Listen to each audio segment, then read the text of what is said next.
por ter aceito Imagina. o nosso convite incrível. Muito obrigada, querido. Vai ser uma honra estar com você aqui. Paulinho. Prazer. Obrigado, Thelma. Boa noite, pessoal. Lembrando, antes de mais nada, que a gente está gravando, como todos os eventos que a gente faz, a gente disponibiliza ele no YouTube, depois na rede da escola. Bom, hoje a gente está chegando, como a Thelma falou, no nosso último encontro do ano, e é uma satisfação muito, muito grande mesmo a gente ter realizado esse é o 8º encontro que a gente está realizando.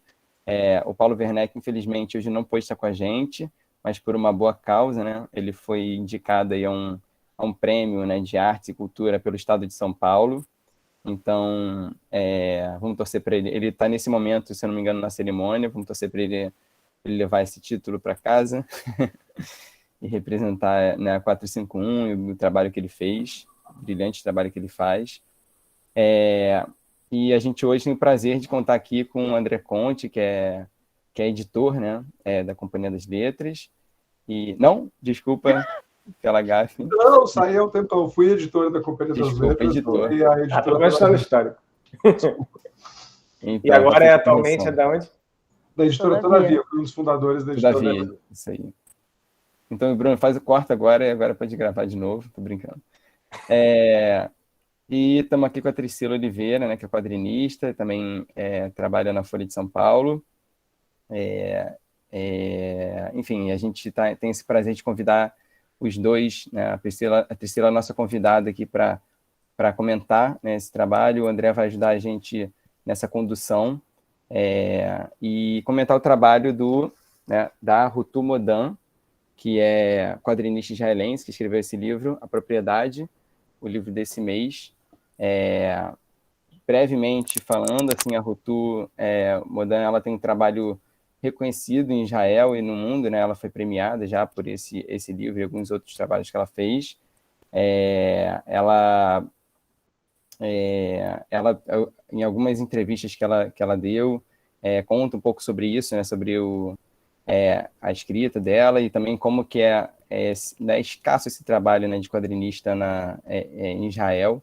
É interessante acompanhar para quem tiver interesse. Eu não vou entrar em muitos detalhes, acho que a gente vai poder trocar bastante aqui durante esse encontro. Então, vou passar a palavra para o André. E é isso, vamos desfrutar desse nosso último encontro do ano. Bom, obrigado. Obrigado pelo convite. Sempre um prazer participar de mesas sobre quadrinhos.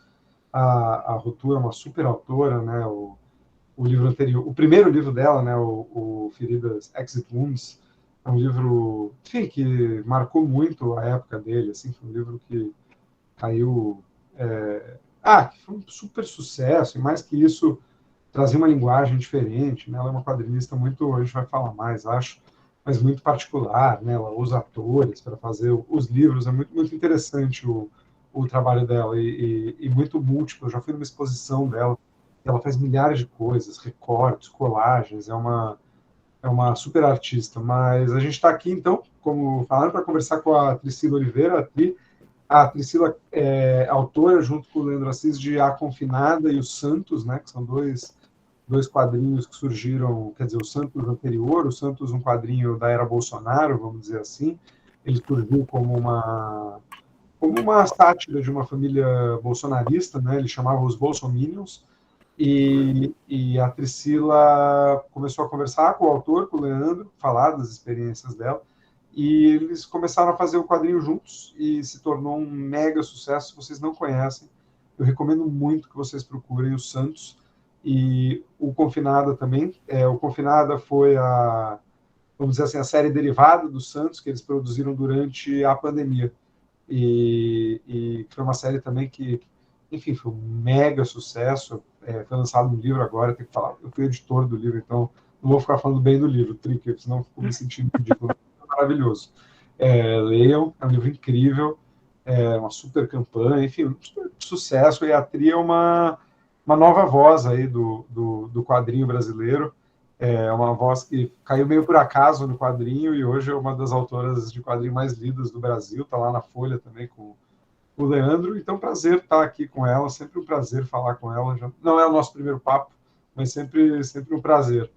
E, bom, acho que pensando assim um pouco, né, antes da gente entrar na propriedade, assim, mas puxando, né, a propriedade é uma história de família, né? Ela trata dos dramas, de sabores e sabores de uma família e suas extensões, do ponto de vista, né, dessa avó e dessa neta que fazem uma viagem à Polônia para resolver supostamente, né, uma propriedade, como diz o título, né, um apartamento que ninguém sabe de quem é, tem lá uma tia que quer, e os parentes começam a brotar e conspirar em torno dessa propriedade, ao mesmo tempo um segredo de família, né, da avó começa a vir à tona. Mas o que eu achei interessante é que a Rutu ela pegou uma família, né, fictícia, não é um romance autobiográfico, é uma história de ficção, e usou ali para contar, na verdade, duas histórias, né? Uma história de guerra, uma história dos anos 40, e uma história da Polônia, né? Uma história da Polônia atual e dos efeitos, né, da guerra, por exemplo, na mentalidade das pessoas, né? Como que ela, principalmente a avó, reage sempre com desconfiança e temor aos poloneses. E a Priscila também fez um quadrinho que é sobre uma família e que também reflete um momento atual, né? E que vai ali, quer dizer, ao contrário da propriedade que fala de uma guerra que já aconteceu, os quadrinhos da Tri falam de uma guerra que ainda está acontecendo. Então, eu queria perguntar para ela como que é lidar com a realidade na ficção, sendo que a gente vive num mundo em que ficou quase banal se dizer, né? Mas o Brasil é uma ficção horrorosa, dia após dia. Então, como que é ser roteirista num país em que o roteirista está fora de controle? Falando da realidade brasileira. Nossa, que pergunta para começar, André. Primeiro, obrigada, gente, pelo convite. Muito obrigado por ter me enviado o livro, eu adorei. Eu chorei, tá? No final. E eu achei interessante que o nome A Propriedade, ele é uma propriedade física, ela também é uma propriedade simbólica, muito simbólica, né? Como ser roteirista no Brasil atual, vendo os desdobramentos da história acontecendo todos os dias. É muito... posso dizer, gente, como eu consigo colocar esse sentimento palpável em palavras, sabe? É assim, a gente está vivendo a história todos os dias, mas a gente nunca viu a história. Eu acredito que as gerações anteriores conseguem falar melhor ainda, ver a história se desdobrar tão rápido. As coisas acontecendo em uma velocidade muito maior hoje em dia, que a gente tem resposta automática para tudo. Então, hoje, eu sinto, talvez você consiga me corrigir, André, que tudo a gente tem uma resposta automática no mesmo momento e a gente se acostuma a isso. Então, como é que eu vou contar uma história que está acontecendo o tempo inteiro, a todo momento? Então, assim, dá para traçar um paralelo com vários momentos da história, sabe? Porque a gente está vivendo todos os dias e, assim, vários livros que a gente foram testemunhos de guerra, de momentos da história. Então, Confinada se tornou também, né, esse documento desse momento da pandemia no Brasil. E hoje, falar do Brasil, escrever sobre o Brasil no momento que a gente está vivendo é doloroso. Eu sinto que é isso, é doloroso, sabe?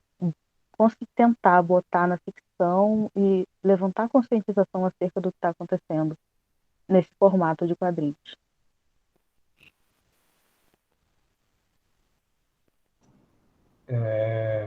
Eu acho curioso como o quadrinho, né, ele serve... Eu estava lendo, bom, eu li e reli a Confinada recentemente e li A Propriedade agora, e lendo os dois, você percebe como certas coisas, no caso da Confinada, que você viveu, que você viu, que você estava lá lendo no jornal, sentindo aquilo no dia a dia, quando você vê aquilo transposto, né, como parece que vem uma pessoa e fala, olha, isso aqui, organiza isso, né, entre aquele horror todo, isso aqui foi importante, vai canalizando essa história, e o Propriedade faz isso também, né, de alguma forma, com esse engenho do tempo, né, desse mistério de família. Mas digam lá vocês, eu sei que vocês conversam nesses encontros, o que vocês acharam do livro? Eu achei uma coisa, desculpa te interromper, uma coisa que eu achei assim, que foi assim, eu dei um grito no momento em que eles estão ali em Varsóvia, e aí eles estão fazendo uma reencenação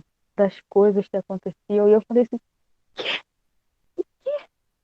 e assim, automaticamente me veio a memória de uma fazenda que existe aqui no Rio de Janeiro, onde eles reencenam a escravidão. Essa fazenda ainda está aberta, já tentaram fechar essa fazenda, mas eles fazem turismo lá e eles reencenam tudo isso. Pessoas são contratadas para se vestirem de pessoas escravizadas, de sinhás, de mucamas. Aqui no Rio existe isso acontecendo hoje, em 2021. E aí a moça lá, né, do turismo fala, não, porque os jovens, eles precisam ver isso, para eles sentirem alguma coisa. Tá, em que momento que os jovens não conseguem exercitar a empatia? Como eles conseguem olhar para os seus ancestrais e ver a história dos seus ancestrais, que não está longe, foi uma coisa que aconteceu muito recente, está muito perto, eles não conseguem pensar, caramba, hoje eu tenho liberdade, hoje eu estou aqui porque a minha avó, a minha bisavó, ela fugiu, ela se escondeu para que a gente conseguisse ser livre, sabe? Então, que momento que esse jovem ele se desconectou tanto assim da sua ancestralidade que ele precisa que alguém reencene um momento horroroso da história para ele sentir alguma coisa, sabe? E aí me fez lembrar dessa fazenda que tem aqui no Rio. Essa herança, né? São Paulo tem também, famosamente, ainda um restaurante chamado Senzala, né? Que deprimente, um restaurante de classe média alta, num bairro de classe média alta, chamado Senzala, é inacreditável. A Torá com Fritas levantou a mão, quer fazer uma pergunta. Oi, André, eu entrei acho que com o e-mail do podcast, o meu nome é Ângela, prazer. Boa noite, Priscila, eu queria dizer primeiro que eu sou super sua fã, eu adoro o quadrinho da Confinada, e agora quando você menciona essa fazenda, se eu não me engano, eu acho que foi nesse lugar que há um tempo teve um ensaio de festa de 15 anos. Sim. Foi esse lugar, né? Eu achei que isso não existisse mais, porque eu lembro do salseiro que foi na internet, era uma menina toda bonitinha, assim, sentada, arrumadinha de sinhá, né? E como se ela estivesse sendo servida, assim, por umas moças, umas mucamas, era uma coisa Sim. assim... A gente teve recentemente a festa da Vogue, que era também o mesmo tema. Eu acho que foi ano passado, ano retrasado, foi a festa da Vogue, que também era o tema de escravização. Eu lembrava da festa de 15 anos, assim, isso me deixou... Eu lembro quando na tela, vi, isso. gente, mas quem que teve Maria falou aqui. Essa ideia, né? Obrigada, Maria Emília. Isso, eu lembro que eu fiquei horrorizada, assim. E aí, quando você mencionou isso da reencenação, né, do que estava acontecendo e tal, isso me lembra, em alguns lugares na Inglaterra, eu sei que tem, com certeza, é um museu. E aí isso é uma coisa interessante, né? Como que, ao mesmo tempo, isso da reencenação pode ser interessante e te levar, assim, a estar presente numa coisa. É um museu que fica no norte da Inglaterra, que ele se chama Beamish, que eles chamam no Museu Vivo do Norte. E você vai e você vê diversas eras, assim, do país. Então, você visita como era uma casa de fazenda lá, ou como era um estábulo, ou tem coisas interessantes. Então, eles têm, assim, uma loja de doces dos anos 20, uma padaria, não sei o quê. E, ao mesmo tempo que isso pode ser uma coisa interessante, né, tem encenações que simplesmente são impossíveis de ser replicadas, e é uma coisa, assim, acho que um mau gosto atroz, né, é o que pode definir. E, ao mesmo tempo que você tem museus como o Yad Vashem, em Israel, né, que é o Museu do Holocausto, que ele é um museu, de certa forma, vivo, né, e cronológico, E isso é uma coisa muito interessante, a gente vai vendo isso entrando, né? E como o nazismo acontece e coisas aconteceram, não é um dia o Hitler foi eleito e no dia seguinte as pessoas estão sendo levadas para a solução final Não. e tudo está acontecendo, né? É como isso, e é o que a gente vê acontecendo no Brasil atualmente, né? O limite do absurdo vai sendo puxado todo dia, eu diria, para a direita, né? Estava fazendo o movimento aqui para a esquerda do meu lado, mas ele vai sendo cada dia mais puxado para a direita e como isso vai acontecendo. Então, na hora que você menciona isso, e eles têm o casal, né? Eles vão visitar aquele lugar que tem como um binóculo, né? E eles podem ver outras cidades. Sim. E eles fazem, tem sempre uma volta ao passado que em algum momento pode ser uma coisa interessante, né? Tipo, olha, uma coisa da nossa época, quem desistia que era bom e a gente consegue visitar, e ao mesmo tempo coisas tão horríveis, né? Acontecendo. E aí isso do Yad Vashem com o que está acontecendo, assim, eu acho sempre interessante a gente ver esse limite sendo puxado e como a gente está caminhando para uma coisa muito semelhante. Porque é necessário, museus e memoriais são necessários para que a gente lembre que da onde a gente veio. Exato. Não tem como a gente caminhar se a gente não souber da onde que a gente veio e como as coisas aconteceram.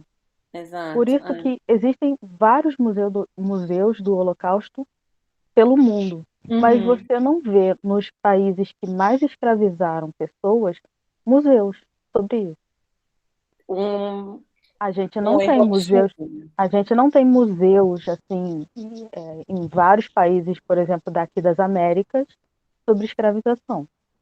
Não existe. Essa questão da memória, né, da preservação e o resgate da memória, né? Eu acho que esse é um tema super presente ali no Propriedade e estava lembrando também, né, no Maus, do Art Spiegelman, né, como o paralelo, né, como o Vladeco, o pai do Spiegelman, como ter sobrevivido ao campo, né, torna ele uma pessoa difícil em casa com a Marja, com a esposa, desconfiado das pessoas, desconfiado de assalto, ele tem uma série de coisas de paranoias, e as desconfianças, né, da avó em relação aos poloneses, ao namorado da neta, a tudo isso, e até um comentário bem parecido, né, quando eles estão ali no começo do livro, que o professor fala, eu prefiro ir para Auschwitz do que para não sei qual campo, é melhor ir para lá, né, que ele fala como, ele menciona aquilo de uma maneira corriqueira, né, uma coisa super blasé quase, né, uma coisa, sei lá, achei esse trecho muito forte no livro. E essa questão da memória também, né, que volta e meia em São Paulo ressurge com a estátua do Borba Gato, nos Estados Unidos com as estátuas do Sul Confederado, enfim. Em 89, a gente viu, em 91, quando derrubaram as estátuas do Lenin, do Stalin na Rússia, enfim, isso é uma questão que a sociedade precisa estar sempre em constante debate, acho. Mas o Gabriel levantou a mão primeiro. Deixa eu só fazer um adendo. Rapidinho, Gabriel. Deixa eu só fazer um adendo. Recentemente eu estive em Salvador. Em Salvador, e o Centro Histórico de Salvador são prédios que datam de 1800, de 1700. E eles estão todos caindo. Porque não há interesse nem do governo e nem da prefeitura em preservar esses prédios. Esses prédios estão sendo derrubados e estão abandonados. Mesmo prédios tombados, eles estão caindo e estão construindo hotéis de luxo, resorts no lugar, arranha-céu no meio do centro histórico de Salvador, estão construindo prédios para turista, sabe? Então, assim, a gente está constantemente sofrendo apagamento. Existem locais que não são preservados, locais que eram de casas de senhores, casas grandes e lugares que foram de muito sofrimento, sim, para os meus ancestrais, que poderiam ser preservados como memória. Mas não há interesse em deixar ali para relembrar o que foi a construção desse país. Então, foi muito triste meu passeio. Eu fiz um passeio histórico, fui com um guia para fazer o passeio. Eu queria muito aprender sobre a construção de Salvador. Foi muito triste ver o que está acontecendo. Mas não é só em Salvador, é no Brasil inteiro. Em Niterói tem vários prédios históricos também que estão caindo. São Paulo nem se fala, né, André? Você conhece muito melhor do que eu. Eu não saio de casa. Então, assim, eu acho que assim como a escravização também, né, muitos documentos foram queimados para tentar apagar os 400 anos de genocídio que aconteceu no Brasil. Então, a gente está constantemente tendo a nossa história apagada, como se, assim, fosse um imenso, gigantesco gaslight. Que todo mundo que lembra a história, todo mundo que fala do que aconteceu, que estuda sobre isso, é como se não tivesse existido. Porque é exatamente isso, é interessante, né, para o governo que não tenha mais essa memória. Desculpa, Gabriel, fala aí. Ah, tudo bem. Tá ótimo. É que vocês foram direto para o ponto neofrágico aqui da história, que começa já bem sutil, né? No início do livro começa, bota uma data, né? Aeroporto Ben Gurion, fim de outubro de 2000, AX, né? Que já deixa claro que pode ser reinterpretado até atualmente. Então, na história fala muito sobre... Tem uma ponte interessante que a cultura escolar sabe bem, né? Principalmente na nossa escola, que é a ida da Marcha pela Vida. Paulinho pode falar, Thelma também pode falar, Thelma já foi algumas vezes. E aí eles estão no avião, aí nas primeiras cenas tem Coca-Cola voando para um lado, discutindo o que eles vão ver, o cunhado, né, que não sabe que é cunhado ainda, o cantor, né? Vou chamar ele de cantor, que eu esqueci o nome dele, porque realmente ele é tão inconveniente que eu fiz questão de não lembrar o nome dele. Mas o cantor fica toda hora falando do que ele quer ver. E eu acho que essa questão da reencenação que a Priscila trouxe e que o André também trouxe, que é uma questão problemática, ela está muito entranhada na tradição judaico-cristã, né? Mas demais, assim. Existe uma questão de você reviver pela cena. E isso, óbvio, né? Nem todas as questões das reencenações vão para lugares éticos, né? Porque no ponto que você gritou, deu vontade de gritar, você vê uma agente de viagens, né? Que não é judia e que fala, que tristeza, né? Sinto como se eu fosse judia e tal, não sei o que lá. Então você tem essas incoerências, né? Essas questões que a nossa escola, Paulinho, até peço para o Paulinho comentar e a Thelma também, faz muita questão de fazer uma marcha pela vida, que não seja um passeio, que não seja uma visita por visitar, uma coisa puramente... desde que eu entrei na escola, até existia essa diferença, que era a March of the Living, né? A Marcha dos Vivos, e a escola marcava a Marcha pela Vida. E aqui eu vi traduzido Marcha pela Vida. Eu falei, eu acho que o Eliezer falou tão alto que a tradução correspondeu à Marcha pela Vida, porque não é mais a marcha de quem está vivo, é a marcha realmente para todos que viveram e para a vida que vem no futuro. Então a gente tem essa tradição da reencenação, tanto no teatro como no cinema também, né? O filme 10 Mandamentos, você tem, durante a história do cristianismo, as catequizações, né? Que foi também uma forma de dominação, né, das populações ameríndias. Ela se deu principalmente pelo teatro, né, porque eles não sabiam a língua, então eles encenavam. A primeira missa era um teatro, um auto, né, um auto da cristandade. Então você tem a Paixão de Cristo, que é encenada até hoje, né? Então você tem essa questão da encenação, principalmente na religião judaica e cristã.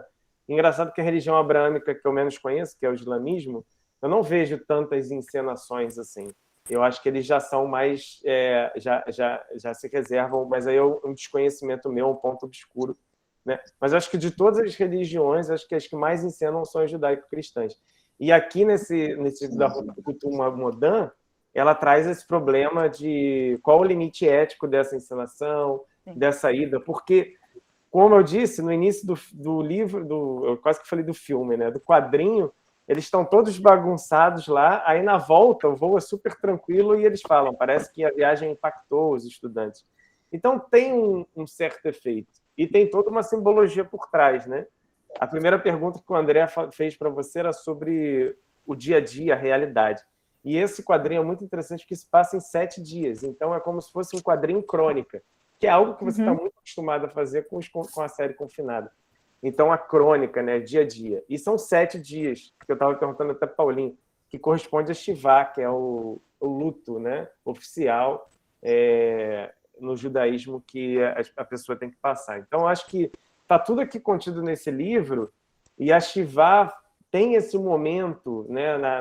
Eu já vi alguns filmes e li alguns livros em que a Shivá no judaísmo é um momento em que você tem uma descontração, em que você tem uma conversa, em que você tem o respeito, você tem a solenidade, mas você também tem o encontro da família, você tem as gerações se encontrando, o primo do primo do primo, do tio, da tia. Então você tem todo esse amálgama numa comunidade que é gigante e ao mesmo tempo pequena ao mesmo tempo, né? Porque todo mundo se conhece. Então está tudo aqui nessa propriedade, em torno de uma propriedade que não tem um nome, não tem uma rua. Depois eles acham a rua, mas não se trata de uma propriedade física e sim simbólica. Eu acho que tem tantas complicações aqui que foi uma das coisas que a gente... Eu sei que estou falando muito, vou parar por aqui. Mas foi uma das coisas que a gente refletiu em um encontro muito atrás com a Noemi Jaff, né? Que a gente falou que, no caso da população negra, o que é mais triste é que vocês não puderam trazer os livros com vocês, as histórias com vocês. Realmente foi uma memória completamente apagada. Para o judaísmo, essa rememoração ela é importante. Agora, como se dá essa rememoração, aí é outra questão que é super importante ainda. Gostaria que o Paulinho me ajudasse agora. Não sei se eu fiz uma ponta. Eu queria... Você me provocou, Lanhas, e me deu vontade de dar uma palavrinha sobre isso, né? Esse projeto Marcha pela Vida, incrível, né, que o Eliezer realiza, a perspectiva, né, que ele realiza, porque existe o programa Marcha Oficial, todos sabemos, né? E função didática, viu, Priscila, que é você vai entender o passo a passo, que é a escalada dessa violência até a culminância, né, que a gente conhece como solução final, porque olhando com os olhos do presente, você lê, você olha para essa história e você não entende como que chegou naquele estágio. É num nível assim de incompreensão, como que uma coisa pode ser tão escandalosamente abominável, né? Então, o programa oficial da marcha, ele é muito didático, né? Porque você começa uma viagem na Polônia e o primeiro ponto de partida é um cemitério em Varsóvia, que você vai entender a vida antes da Shoah. E aí você vai para um Stetl, que é uma aldeia, um vilarejo, para entender como é que foram os passos, e aí até o processo histórico até chegar nessa ideia de modelo fabril, né, de extermínio de vidas e tal. Mas, para além da dimensão da memória, a forma como a gente sempre trabalhou aqui na escola é você olhar para o legado, né? Claro que você está ali rememorando esses passos, mas o tempo todo você está perguntando o que isso te ensinou, o que isso ensinou para a humanidade, o que você está ensinando para o seu aluno. Então, é olhar para esse tema pela perspectiva da memória, mas não ficar nela. Você está o tempo todo falando, bom, mas ajudou a fundar um conceito ali de direitos humanos, de crimes de guerra. Então, o que é o legado, né? E aí, Lanhas, é interessante porque você fala, e como os alunos chegam nesses lugares, né? Chegam com reverência, chegam com respeito, chegam com emoção, sem dúvida nenhuma, mas uma das experiências mais marcantes foi ver esses jovens chegarem a Auschwitz, por exemplo, e fazerem, sim, uma farra com outros jovens do mundo todo que estavam ali. E, na época, eu fiquei assim meio estarrecida, para mim era tudo muito novo, e eu até comentei com uma guia, nossa guia, Cessi, querida, uma super educadora, né, que já tinha bastante experiência, E eu dizia, puxa, esses meninos estão eufóricos demais nesse lugar aqui. Será que está combinando com a situação? E a Cécia me dizia, é a vingança. Quem construiu esse lugar jamais imaginou que ele pudesse ser, em algum momento, povoado de jovens vigorosos, fortes, alegres, sexualizados, saudáveis, que vêm aqui para entender essa história e esse legado. E aí, assim, não é que você tinha que chegar lá e chorar, né? Embora toda a sua... Eu falo disso e estou aqui arrepiada, mas, enfim... não é o compromisso, né, em rememorar somente essa dor, mas, assim, quando você olha para esse legado e você olha para esses sujeitos do tempo presente, e você sabe que eles vão sair dessa experiência refletindo sobre tudo isso, né, isso já é um grande passo, ainda que a gente tenha feito um pouco esse caminho aí dessa história recontada, né, que o Lanhas tão bem lembrou, o projeto da Marcha pela Vida, né, Lanhas? Mas é isso, eu acho que não é só como você olha para as histórias, é como você ajuda a ressignificar esse processo e como que você ensina, né, os valores que estão por trás de um tema tão delicado e importante quanto esse. Nossa, obrigada, querida. Eu acho a Tereza que está comentando, só para fazer um contraponto, né? A Tereza não gostou do livro em termos gráficos, ela não achou uma obra muito inovadora ou criativa. Bom, eu sou da turma que discorda, eu gosto muito dela, mas de fato tem um estranhamento na obra da Rutu, que vem do fato de ela usar atores, né? Ela fotografa as cenas e depois desenha por cima com uma cor muito chapada, com uma forma muito chapada, e causa um efeito mesmo de... que é diferente mesmo, eu acho. Eu gosto, eu acho que tem uma economia, assim, mas eu queria só trazer uma coisa específica, porque aí eu acho que é proposital. O livro anterior dela, o Exit Wounds, né, que é um livro que se passa na Tel Aviv de hoje, da época do livro, acho que ele é de 2007, ele não tem essa característica. E muito... os personagens, né, que, sobretudo, lembram o traço do Hergé, são a avó e o que você vai descobrir no fim, não vou falar com seu spoiler, mas quem é que ela encontra na propriedade. E tem uma questão um pouco subversiva, porque é proposital ali, ela realmente é tintinesca, né? Ela tem aqueles olhinhos do Tintin, aquelas curvinhas do Tintin. O Hervé era um simpatizante nazista, né? O Hervé, ele foi um colaboracionista, ele tinha um jornal que ele abriu para os nazistas e entregou aos nazistas, né, para ocupar, e foi um jornal do regime na Bélgica, e para além disso, né, o Hergé era intimamente colonialista, né? Ele era o típico colonialista francês, né? As primeiras edições do Tintin no Congo, não sei se vocês sabem, mas ao longo dos anos e das décadas, o próprio Hergé e o estúdio dele retocaram os livros, né? Eles foram sendo atualizados, eles foram primeiro coloridos, alguns traços mudaram, algumas partes foram suprimidas, etc.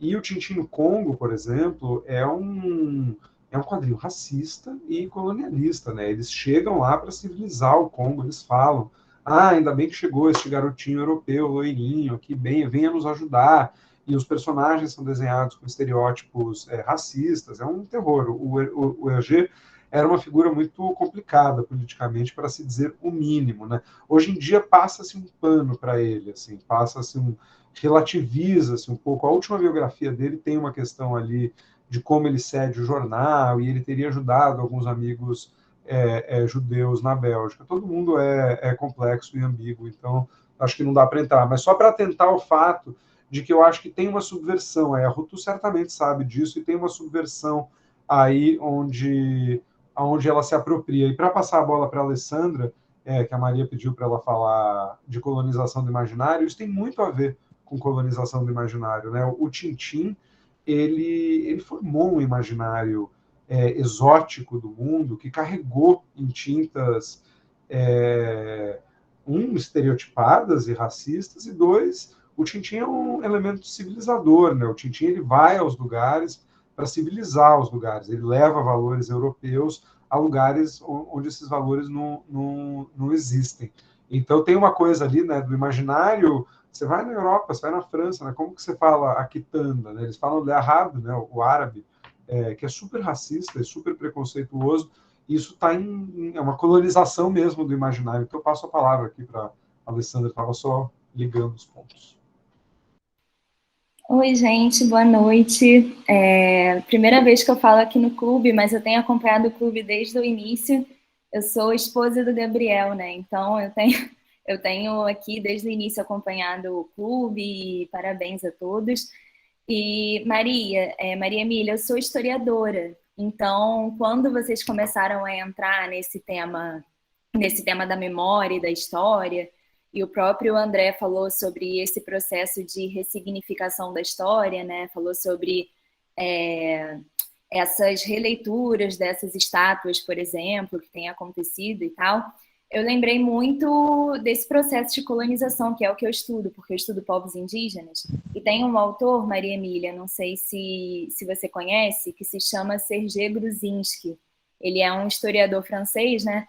E ele trabalha com esse conceito de colonização do imaginário, que eu acho que é muito, muito útil até para a gente trazer aqui para esse encontro, porque o que ele vai dizer é que, na realidade, durante o processo de colonização, né, ele está tratando da colonização da América, mas eu acho que a gente pode levar isso para todos os processos colonizatórios. Durante o processo de colonização, houve um primeiro momento de choque cultural, mas depois, né, um momento de embate muito forte entre as culturas. Mas depois essas culturas, elas precisavam achar um jeito de conviverem, né? E a principal forma que os colonizadores se utilizaram para tentar colonizar esses povos foi através do imaginário, né? Não é uma colonização que só se impõe pelas armas, mas é uma colonização que adentra no imaginário daqueles povos, né? E a principal tradução entre as culturas era feita através da religião, né? Sobretudo a religião católica, né? O cristianismo, de uma forma geral, o cristianismo ocidental. Então, isso é muito interessante porque colonizar pela força é muito forte, mas colonizar o imaginário talvez seja mais forte ainda, né? Você impor a sua cultura, os seus modos de pensar. E Tricilo, que o Gabriel ele até fez essa referência, disse que os povos africanos vieram e foram, de certa forma, não conseguiram trazer, né, a sua cultura. Eles trouxeram a sua cultura, mas eles foram completamente silenciados e oprimidos. E isso aconteceu também com os povos indígenas, né, aqui no caso do continente americano. Então, acho que é isso, Maria Emília, assim. E só para finalizar, o que o Gruzinski mostra, que é muito interessante também, e aí eu acho que isso motiva a nossa releitura da história, é que ele mostra que mesmo diante dessa imposição física, né, mas dessa imposição cultural, todos os povos, eles conseguiram sobreviver ali de alguma forma, né? Os povos africanos, os povos indígenas, eles conseguiram mediar também esse processo de imposição cultural. Então, quando se apresentava alguma coisa a eles até aceitavam, mas eles aceitavam em termos da sua própria leitura de mundo. E aí isso, para a gente, é muito útil, né, para todos, não só para os historiadores, mas eu acho que isso é muito útil para a gente questionar essas ideias, né, de que, enfim, todas as tradições foram perdidas, de que esses povos foram apenas vítimas do processo histórico, né? É algo que está muito em curso eu sou professora da UERJ, e isso está muito em curso, assim, na faculdade de História, reler esses processos históricos, né? Mostrar que houve violência, mas também houve resistência, sobrevivência, enfim. É isso, gente. Desculpa, eu falei demais. Não, adorei, Alessandra. Eu adorei. Porque, Então, assim, peraí, rapidinho. Não, agora você pera aí que eu vou falar com a Alessandra. Quando os povos, milhões de pessoas pretas foram raptadas, foram sequestradas, sabe? E um dos processos que sofriam era o apagamento de todos os seus símbolos. Todos os seus símbolos, tudo que os identificava como tribos, né, de várias partes do continente africano. Então, uma coisa que quando acontecia aqui, chegava aqui, era a cabeça raspada, as vestes eram tiradas, eles ficavam nus. Então, assim, para ver que eles estavam numa terra diferente, que ali eles já não eram mais reis, rainhas, eles já não eram pertencentes a tribos, eles eram coisas de outras pessoas. Então, infelizmente, é óbvio, né, não exatamente com essa mesma força, a gente vê isso acontecendo ainda no Brasil. Eu estava conversando com uma amiga há pouco tempo, eu estava falando para ela que, completamente diferente de Salvador, eu não vejo aqui no Rio homens negros usando cabelo natural. É sempre o cabelo raspado, é sempre cabeça raspada. E mulheres negras há pouco mais de 10 anos começaram a usar os seus cabelos naturais. E isso é uma parte muito importante da nossa identidade. Muito importante, sabe? Uma coisa que é muito recente na nossa vida ainda. Ainda você vê que uma coisa que faz parte de mim, do meu corpo, ainda sofre resistência. Então, assim, o apagamento segue em curso e a colonização do imaginário, como brilhantemente você falou, também. Mas existe como o André falou no início, existe uma nova geração da qual eu faço parte, que a gente está resgatando a nossa voz e esse genocídio do nosso conhecimento, que é estar aqui em diáspora africana. Porque aqui a gente está dentro de sistemas que não fazem parte da nossa ancestralidade. Então, assim, todo dia existir é resistência. Fala, André. Sempre lembrando, eu fico sempre impressionado, que eu lembro que a Priscila tem o quê? 22 anos de idade, 23? 36. 36. Eu ia te fazer a seguinte pergunta. Você escreveu um livro que trata, vocês estão falando de resgate de ancestralidade, de uma história, né? De uma história pregressa, mas seu livro trata de uma história contemporânea e de uma manifestação, e de várias manifestações do racismo contemporâneo, né? O livro se passa numa época em que a gente está aqui, não sei quantas pessoas tem aqui, mas em que as pessoas têm consciência de que o racismo existe. Quer dizer, você está lidando com o racismo numa sociedade que reconhece o racismo, ou deveria reconhecer o racismo como um problema.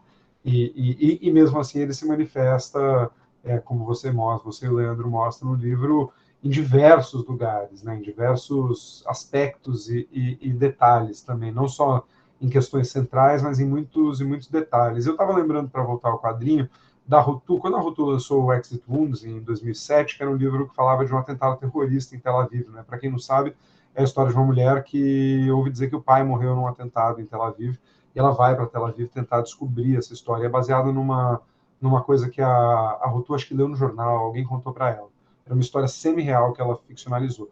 E nessa mesma época eu estava trabalhando num quadrinho com a Maria Emília, que para quem não sabe foi minha chefe querida, chamado Nota sobre Gaza, que contava a mesma história, ou uma história parecida, do outro lado, né? Do outro lado da fronteira, contada por um jornalista, né, de Malta, na verdade, americano, mas de Malta, e que mostrava o ponto de vista dos palestinos. E os livros saíram juntos, as matérias saíram muito juntas, e revendo esses livros, eles funcionam como um registro de um momento, assim, que se você... É 2007, não passou muito tempo.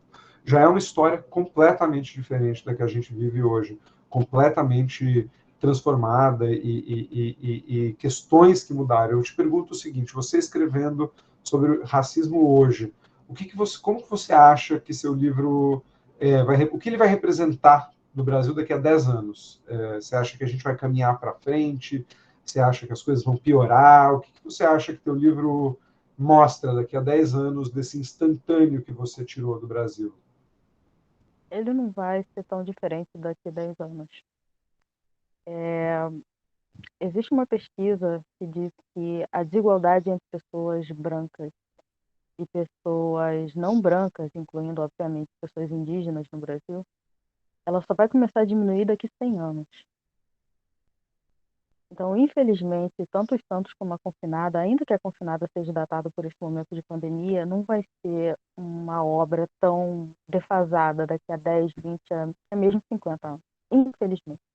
Muito infelizmente, sabe?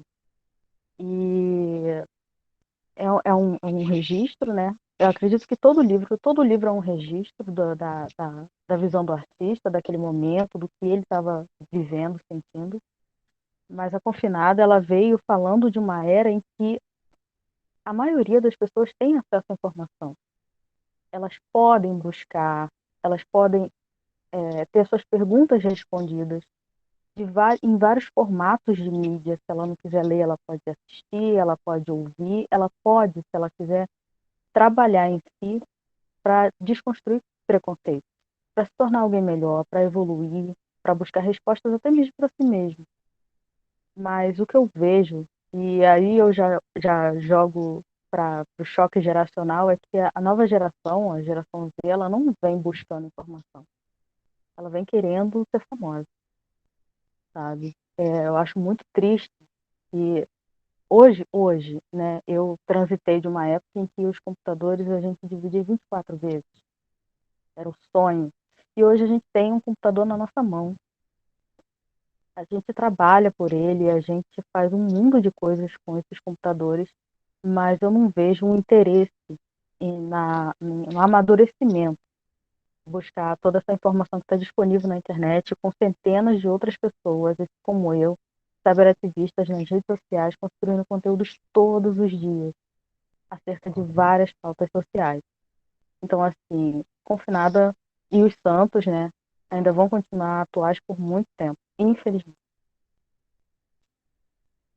Para quem não Paulinho. segue, Paulo. André, só Paulo. recomendar as pessoas que seguissem a Tricila nas redes, é @soulanja, soul de alma em inglês, é SOUL, anja. Enfim, é um conteúdo muito, muito bom que a Tricila coloca ali. Coloca no chat, André, se você puder. Paulinho. Então, eu vou pegar o gancho aqui da Tricila, que você falou de diáspora, né, Tricila? E acho que esse é um conceito importante também, né, para essas duas culturas, sei lá, se a gente pode chamar de civilizações, né? No judaísmo também a gente fala muito de diáspora, né? De fato, os judeus viveram na diáspora durante 2000 anos, ou vivem até hoje, né? Como os judeus aqui no Brasil, mas aí já por uma opção, né? Que a gente, depois da criação do Estado de Israel, isso, enfim, houve uma possibilidade de retorno, né? E acho que o livro traz, de alguma maneira, faz um pouco esse diálogo, talvez seja um pouco do pano de fundo, né? Mas é justamente se trata da Regina, uma polonesa, né? Que vai para Israel por conta da perseguição, né? do nazismo, e ali em Israel, enfim, acho que a autora, né, a Rutu, faz questão de mostrar, né, isso no começo do livro, né, que mostra ela saindo de Israel. E parece, assim, não sei se todos têm familiaridade com isso, mas essa cena inicial, cômica, né, dela fazendo todo mundo esperar a fila, é uma cena típica de um israelense, né, assim, que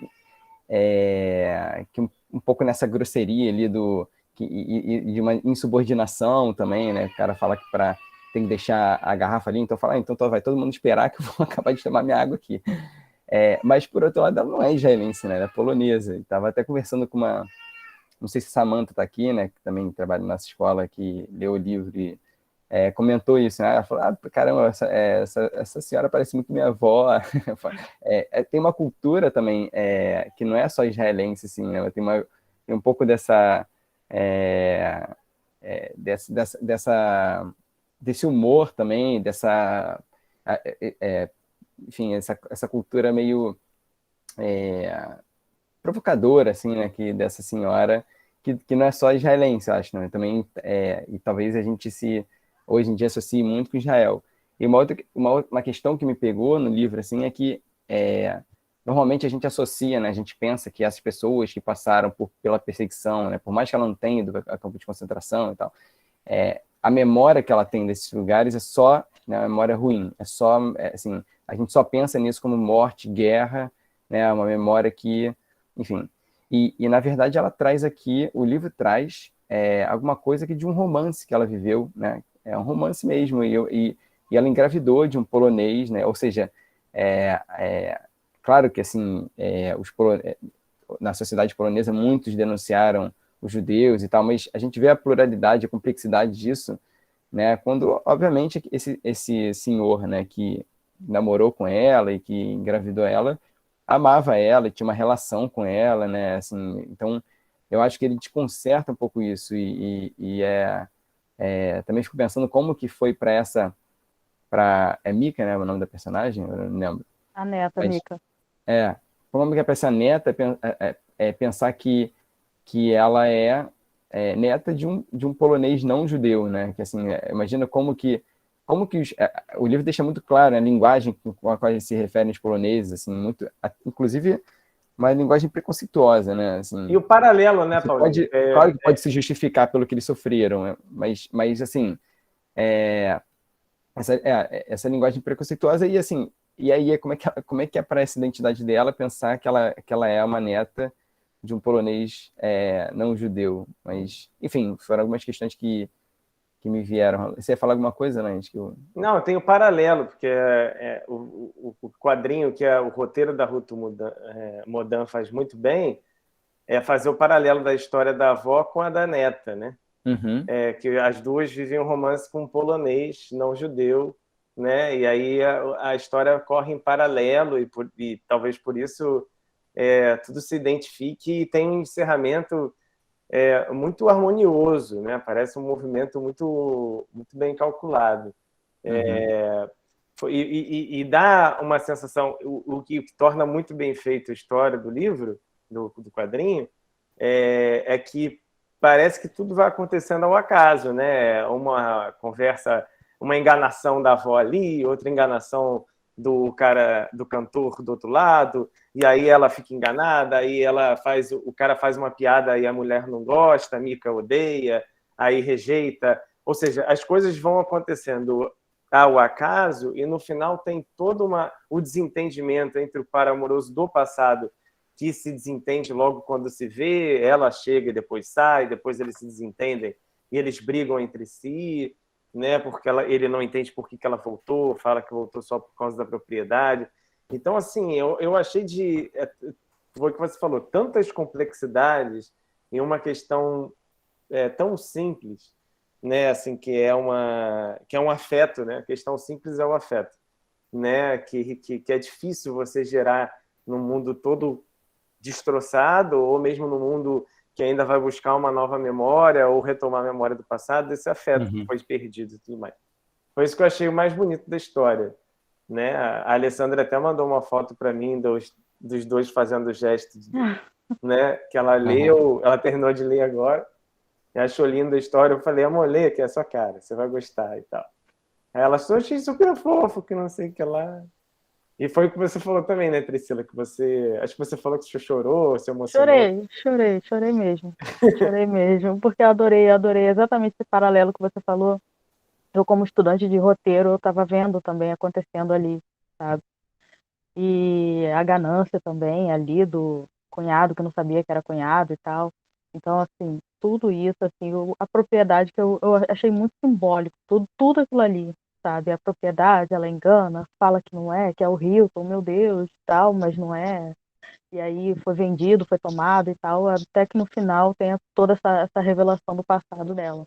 E óbvio, né, ela saiu da Polônia não apenas fugida, mas escondida, porque é uma adolescente, engravidou, e eles estavam querendo fugir, não deu certo.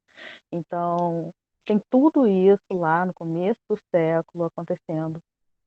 Infelizmente, até hoje acontece, mas eu achei maravilhosa essa história. Você acha que você está lendo uma história simples, né? Eu acredito que o formato do quadrinho, né, André?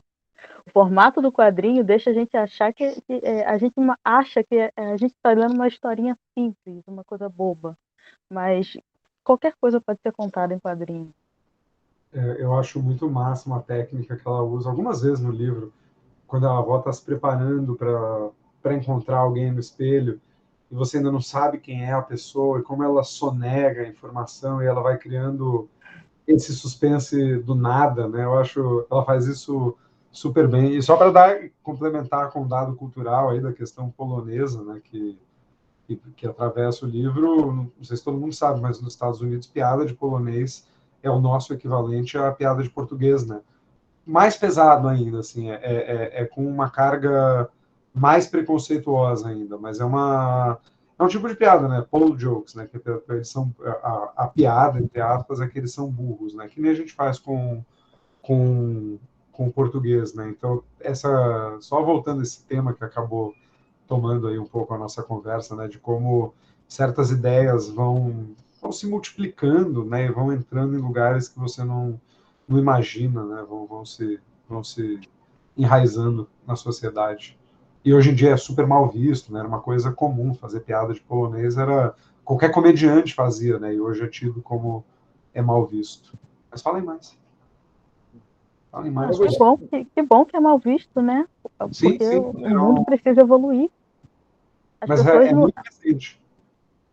as pessoas não imigraram porque elas queriam imigrar, porque elas queriam ver terras distantes no começo do século passado. As pessoas fugiam para sobreviver. Sim. Sabe? Não faz sentido, não faz sentido. Eu observo esse tipo de coisa e tal, eu vejo isso muito nos filmes e tal, e eu vou atrás da ficha técnica dos atores, eu vejo que aquele ator não é, mas ele tem que apagar o, o sotaque dele. Ele não pode ter, ele tem lá todo o fenótipo, todas as características, mas ele tem que apagar completamente o sotaque dele, porque o personagem não pode ser um estrangeiro, o personagem não pode ser um migrante, ele não pode ter filhos de imigrantes e tal. Gente, 2021, né? Tá na hora de subverter isso no mundo do cinema, que é o maior estruturante de um monte de coisa horrível, sabe? Então, passou da hora já de fazer piada com quem é alvo de opressão. Sim, essa é uma coisa, é um movimento que está acontecendo novo nos Estados Unidos, Priscila, você comentou, deles estarem trazendo os estrangeiros e os filhos de imigrantes como... Eu percebo muito presença de muitos asiáticos nas produções novas americanas também, coreanos, e eu estou achando isso um pouco interessante, assim, pouco que eu digo assim, muito interessante, mas eu chamei um pouco interessante porque eu nunca tinha percebido como eles começaram a chamar a atenção para essa população também asiática. Obviamente, também o movimento da indústria agora cultural negra americana teve um destaque muito grande. Eu acabei de ver uma segunda temporada de uma série que dá um destaque enorme nisso, uma série que está na HBO, Love Life. A primeira temporada é com uma personagem mulher central e a segunda temporada é com um homem negro central e todas as questões relativas a isso. Então, a gente está vivendo um momento de mudança da indústria cultural de uma forma que parece ser bem interessante, né? Tem as suas migrações. Voltando ao livro, a Alessandra falou, o próprio retorno da avó para a Polônia significa reler a sua história. E para a neta significa construir uma memória. Eu queria perguntar a vocês, se o Paulinho Miragai, ou se o Paulinho falou, ou se alguém daqui chegou aí para o país de origem da sua avó, do seu bisavô, ou com alguém da sua família, assim, teve essa experiência de alguém que saiu e voltou a outra geração. Isso é uma coisa que, por exemplo, eu só consigo imaginar, porque realmente toda a minha família que eu conheci nasceu aqui. Então, e eu também acho que pode ser muito interessante. Também perguntar para a Priscila também, essa pergunta é aberta para todo mundo, de geral. E perguntar para a Priscila se ela já pôde ir para algum país do continente africano, se ela tem vontade, como ela teve vontade de ir para Salvador. Porque eu tenho uma amiga minha, geógrafa, que fez uma viagem à Namíbia, adorou, foi em Namíbia, foi em outros lugares, e ela teve esse reencontro. E eu acho que tem muito isso também nessa propriedade, né? Desse voltar a uma questão diaspórica, né? E aí eu queria saber de todos vocês, assim, é uma pergunta provocatora. Até o André, todo mundo, não sei a origem de todo mundo. Então, eu não faço ideia da minha origem. né? Eu precisaria de um teste de ancestralidade para saber exatamente de onde vem a maior parte do meu DNA. Tudo que eu conheço, como você falou, tudo que eu conheço da minha família, todo mundo nasceu aqui. Então, eu não faço ideia. E é interessante, né, que muitas pessoas que migraram de vários países da Europa sabem exatamente de onde veio. Sabem da cidade, da região, do país e tal, mas quando a gente fala, assim, de pessoas de afro-brasileiros, a gente não faz ideia de onde a gente veio. A gente sabe que estamos em diáspora, mas qual é o país? De onde viemos? Sabe? A gente não faz ideia disso. Eu acho interessante, eu tenho uma amiga que ela mora na fronteira do Rio Grande do Sul, numa cidade bem pequena, a cidade é 100% branca, 100% loira. E ela sempre fala que eles implicam uns com os outros, com poloneses, alemãos, italianos na cidade. Principalmente italianos, porque têm cabelo escuro, são morenos e tal. E eu fico, gente, seria uma espécie de quase que um preconceito quase racial, porque a cidade é 100% loira. É um vilarejo, né, de alemãos, que ela é descendente de alemãos, e a cidade é 100% branca. Eu não consigo imaginar isso, sabe? Eu sou nascida e criada aqui em Niterói, no Rio de Janeiro, e eu não consigo imaginar uma cidade no Brasil que não tenha uma pessoa, sabe, negra, como ela me conta.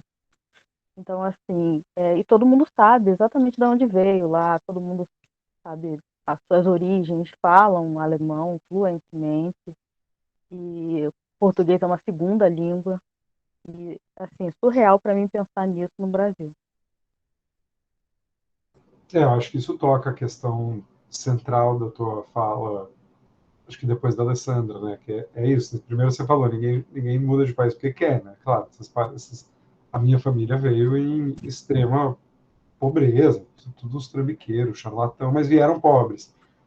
Mas eu sei a vila, eu sei quando chegaram, eu sei para onde foram, eu sei todos os movimentos, mesmo na extrema pobreza deles, estão super registrados, né? Não é uma questão de pobreza, né, que apaga esse registro, né, enfim, que silencia essa história. Queria só complementar essa questão que acho que o Gabriel trouxe, que no quadrinho, a questão da representação de minorias, o quadrinho é uma esponja social, né? O quadrinho responde muito rápido. Ele pega e devolve mais rápido que o cinema, mais rápido que a literatura, ele digere menos o assunto, eu acho.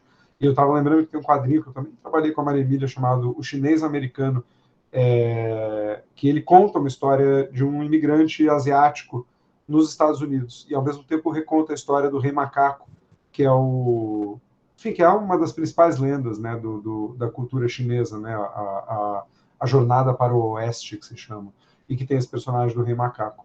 Eu lembro de, em 2006, assim, ficar muito impressionado com a questão do imigrante asiático, né, que você pensa aqui no Brasil, o estereótipo do imigrante asiático é super positivo, né, vamos dizer, na tua cabeça preconceituosa. O estereótipo do imigrante oriental é que ele é aplicado, que ele é engenheiro, que vai estudar no ITA, etc. E você conversa com essa geração de imigrantes orientais, mais ou menos da geração da Priscila, e eles têm a mesma revolta com isso, né? Com esse estereótipo, a construção dessa imagem, mesmo que na nossa cabeça isso seja um estereótipo positivo. Você fala, mas qual que é o problema? Todo mundo te acha inteligente e engenheira do ITA. Ela fala, não é essa a questão é de uma formação de uma imagem do imigrante e tal. E o quadrinho hoje nos Estados Unidos passa por uma revolução, né, disso.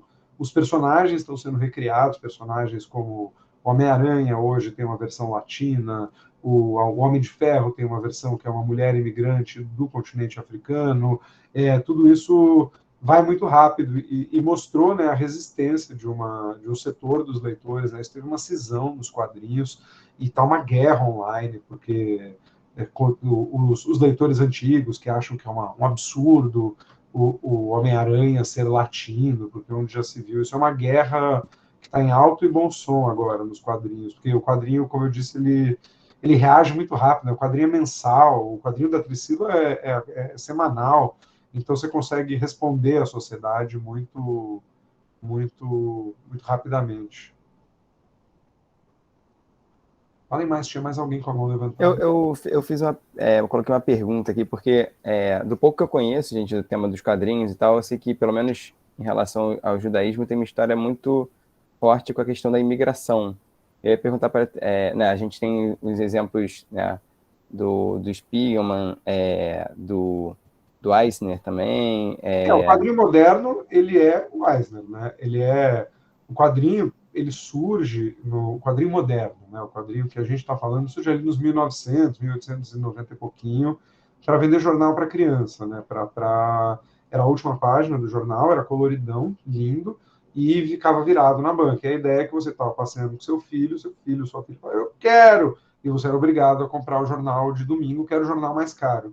Essa indústria, ela era, ali nos anos 20, 30, ela era uma indústria culturalmente como o cinema. Então, quando, por exemplo, o Hearst, né, que é o Cidadão Kane, o personagem que inspira o Cidadão Kane, rouba o passe do Edgar Rice Burroughs, que fazia a tirinha do Tarzan, e leva ele do jornal que ele estava, isso saía no jornal. Isso era que nem, sei lá, o Ronaldinho mudar de time, sabe? Era uma coisa assim, o fulano mudou de jornal. O Eisner, ele chega numa hora... E o quadrinho, então, ele era conhecido por ser uma coisa para crianças, né? Nos anos 50, tem um político oportunista que se junta ali ao macartismo e que prega que os quadrinhos, como eles são infantis, eles não podem ter nudez, não podem ter temas adultos. E faz fogueiras de livros, fogueiras gigantescas de quadrinhos. Os quadrinhos são queimados. O Eisner, vendo isso, né, uma reação ao Eisner, que tinha feito quadrinhos na Segunda Guerra, né, para o exército americano e tudo mais, ele começa a entender que o quadrinho só vai se salvar se ele tiver o estatuto de literatura, que ele já considerava como dado. Então, o Eisner, num misto de genialidade de marketing com inspiração artística, cria o termo graphic novel, né, o romance gráfico, que é o que a gente está lendo aqui, né, um romance gráfico. E isso tinha a única intenção de colocar esses livros nas livrarias e forçar os jornais a os resenharem como histórias adultas e não para crianças, que permitissem temas adultos, sexo, etc. Então, o Eisner ele é considerado o pai do quadrinho moderno por isso, né? Porque ele criou um formato de história e, quando ele foi contar essas histórias, né, quando ele quis... então, perguntaram, tá, mas qual que é a história adulta que você quer contar, né, dentro desse meio dos quadrinhos? Ele contou a história que ele conhecia, que era dos imigrantes judeus em Nova York. Então, histórias como O Edifício... Uma Carta para Deus, Ao Coração da Tempestade, todas as histórias do Eisner que lidam, né, com a herança judaica dele. O do Coração da Tempestade é uma autobiografia disfarçada, nascem, né, da questão da imigração. Né? O quadrinho era uma arte de imigrantes nos Estados Unidos. Você pegar todos os quadrinistas do começo, quase nenhum. Os Sobrinhos do Capitão, ele era polonês, né? Chama Cats and Jammer Kids, em inglês. O criador do Crazy Cat, o Herman, era judeu. Então, o Schultz, né, o criador do Peanuts, era judeu. Então, né, o quadrinho ele era um acesso aos artistas, né, aos designers, artistas plásticos que vinham, né, nessas ondas migratórias a um salário, a um soldo, e aquilo acabou extravasando e virando o quadrinho moderno. O quadrinho tem muito, muito a ver com imigração. A história do quadrinho ela é cruzada com... Bom, o maior quadrinista, né, que criou a segunda onda do quadrinho moderno, Stan Lee, é Stanley Leibovitz. Né? O Stan Lee também, os criadores do Super-Homem, né, o Joe Shuster e o Jerry Siegel, contam ali, né, uma história do imigrante. Né? O Super-Homem é um imigrante de Krypton, mas 2 judeus em Nova York, empobrecidos, contando uma história de um imigrante chegando num outro planeta. Então, né, o quadrinho, a questão do imigrante no quadrinho, ela tem que... Enfim, a gente poderia ficar a noite toda falando porquês, né, mas tem muito a ver, né, com o caldo cultural no qual o quadrinho nasceu. Né, uma arte de produção barata, rápida. Então, tem tudo a ver, sim, Paulo. A imigração ela faz parte... E aí, claro que ela é tema, né? Se pegar Persépolis, Maus... Palestina, do Joe Sacco, são histórias que contam trajetórias pessoais de imigrantes e vidas políticas. O Alfredo levantou a mão como Tereza Peixoto. Quer falar, Alfredo? Oi. A gente Tudo está bem, caminhando para o final também, né, gente? São 8h15, a gente tem que falar isso. Esse era o papel que o Werneck sempre fazia, 8h30 a gente tem que encerrar o encontro. Então, pode falar, Alfredo. Só. Hoje estou com o nome da Tereza aí, porque o meu não estava entrando. Não, o André falou um negócio legal. Eu lembrei só de uma... O André é o nosso grande especialista. E eu lembrei de uma história também que é curiosa, que é, além desse papel até dos imigrantes na história dos quadrinhos nos Estados Unidos, tem uns livros. Eu não sei se foi você, André, que editou, acho que foi o Campos, né? Que editou aquele livro do Gerald Jones sobre a história dos quadrinhos e tal. E Não, Rogério. É o Rogério Campos, é. E aí tem um aspecto curioso que eu lembrei agora, que eu até, buscando esse livro, tinha um quadrinho que também acho que saiu relativamente recente, que é a história do Frederick Wertheim, que é um psiquiatra, na verdade, um psiquiatra alemão, refugiado do nazismo, era um psiquiatra judeu, um cara de esquerda, que era um cara meio ligado à escola de Frankfurt, mas que chega nos Estados Unidos e dentro de uma ideia meio adorniana, né, de crítica à cultura de massas, ele cai de pau nos quadrinhos. Ele não era de jeito nenhum macartista, mas acaba confluindo, é uma história muito curiosa, acaba confluindo para essa ideia de que os quadrinhos, enfim, cultura de massas está destruindo a garotada, né? Aí eu lembrei disso agora que o André falou. Bacana.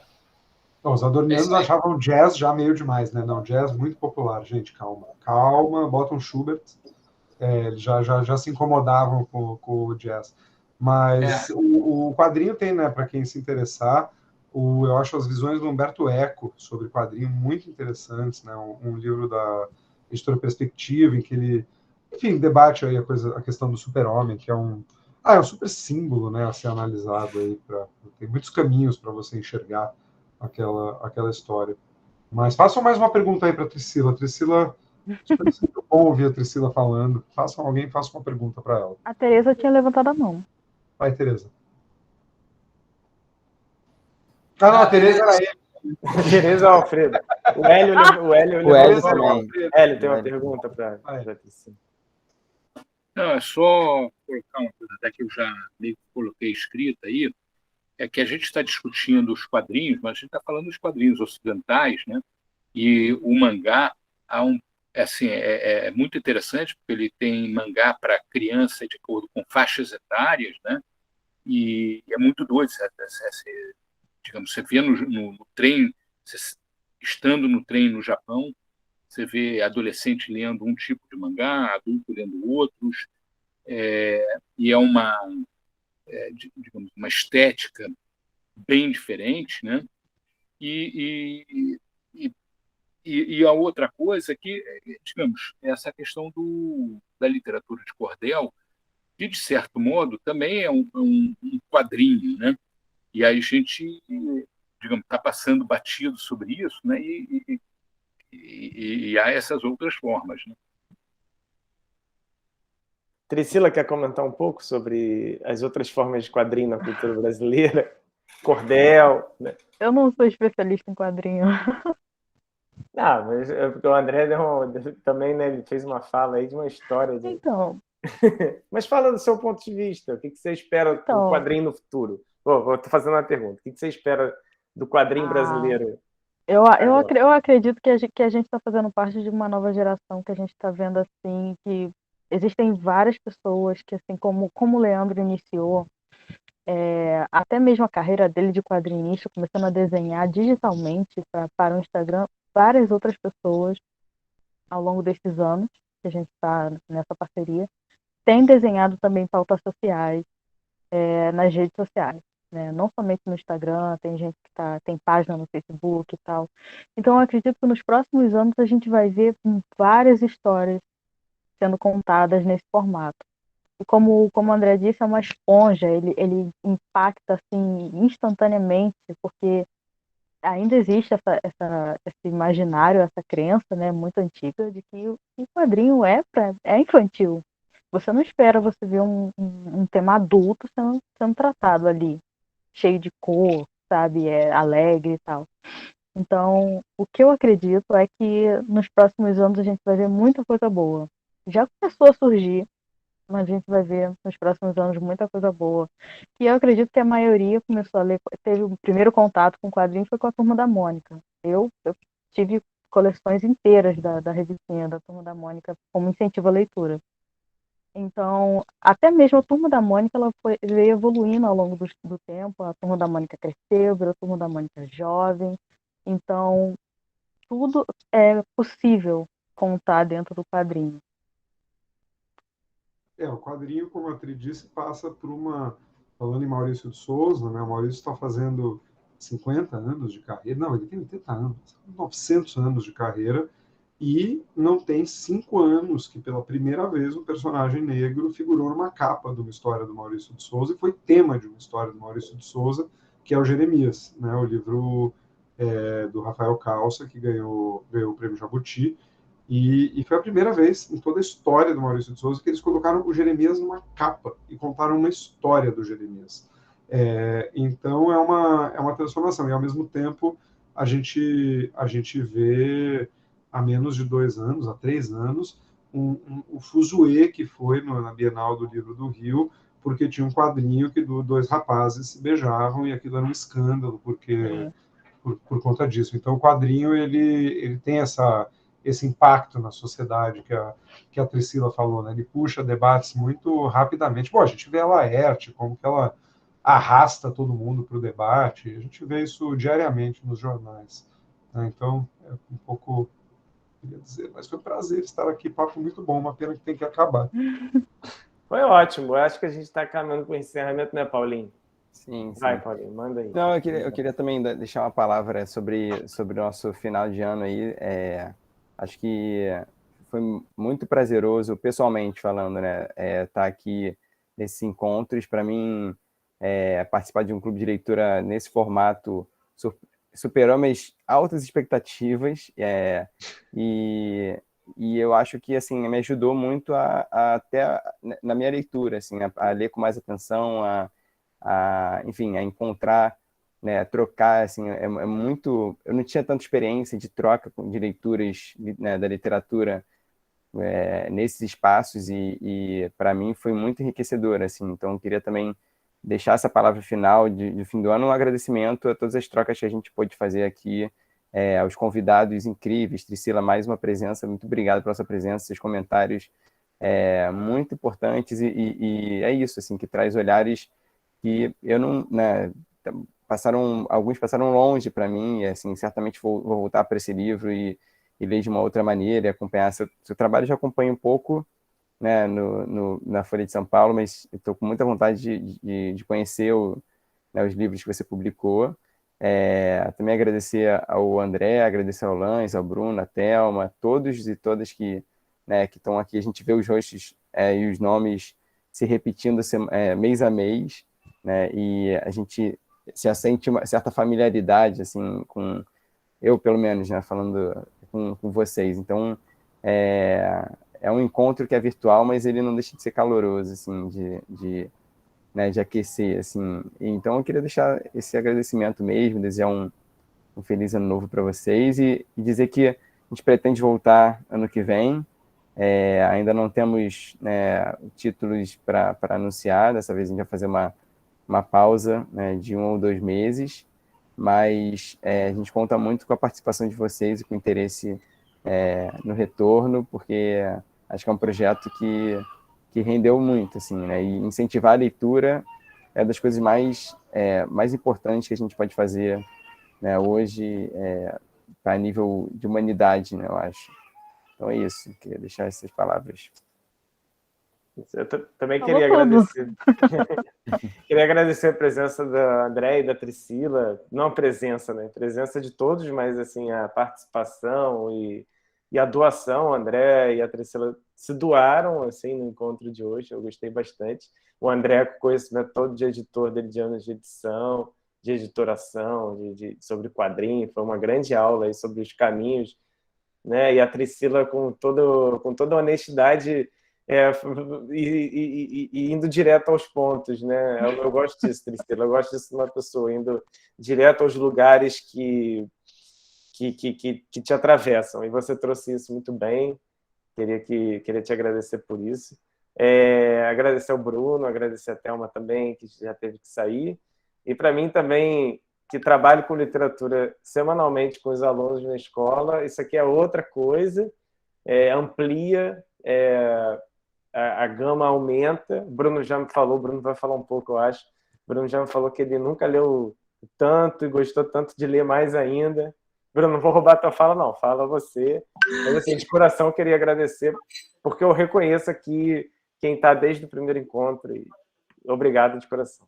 Vai, Bruno, fala aí. Não, o Lanha já antecipou a minha fala, a minha linha, mas o que eu tenho para dizer assim, nessa finalização de ano e encerramento de ciclo do projeto, né, porque a gente pretende continuar ano que vem, é isso, assim, é que esse clube ele me fez ler mais, né, assim, ele dá aquela fustigada, né, fica provocando ali a você querer pegar em livro, coisa que a gente, às vezes, na correria não consegue estabelecer a rotina, vai lendo.